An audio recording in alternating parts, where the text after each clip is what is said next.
When iShowSpeed flew to China, fans expected chaos, and he delivered.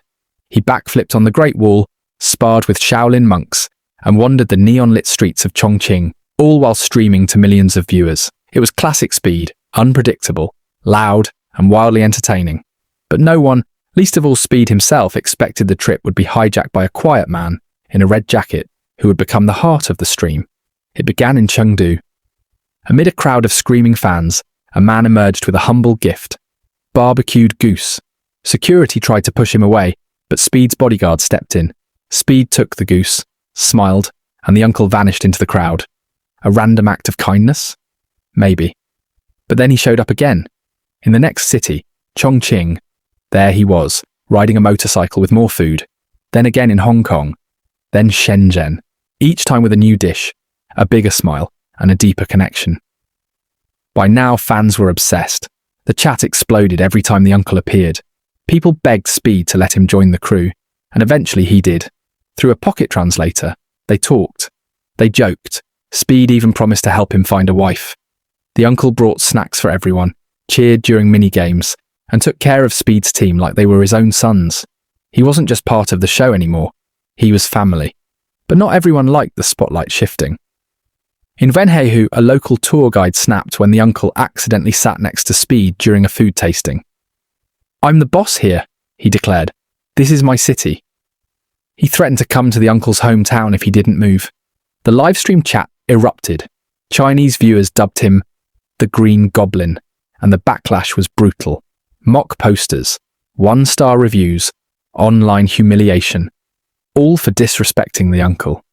Meanwhile, the uncle and Speed bonded even more.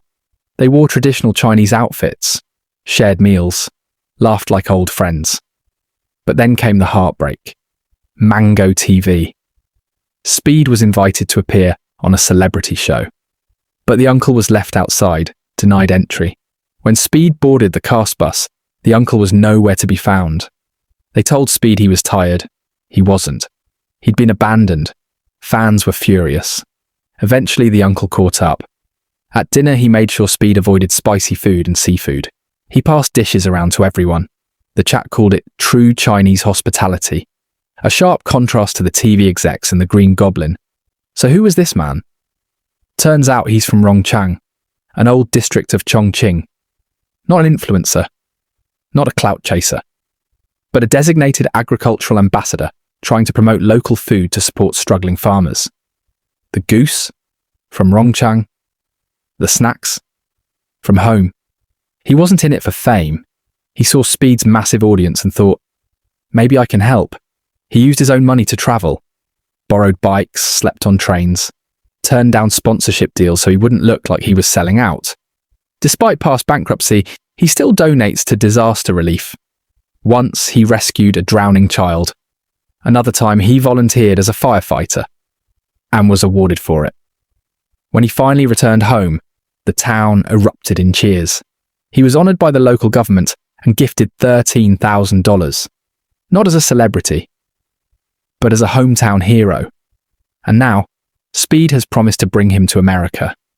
From a quiet man with a red jacket and a box of goose, to the heart of one of the biggest live streams of the year, the uncle proved that kindness, humility, and purpose can steal the spotlight without ever asking for it. What happens next? The world's watching.